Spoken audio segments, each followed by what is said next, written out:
Hey guys, in this video, I'll show you how to send Catizen from Bitget Wallet to Binance. Alright, let's begin with the video. First of all, open the Bitget application on your mobile device and tap on Wallet.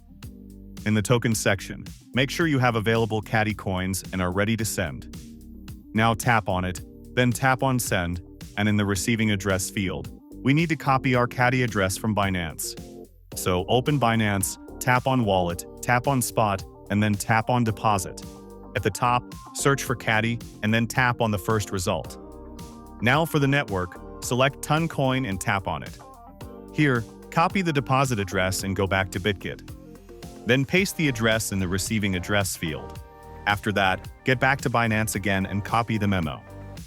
Once done, get back to Bitget and paste the memo in the memo field at the bottom. In the amount field, you can enter your preferred amount of Cati here, or you can select all to send all Cati in your Bitget wallet.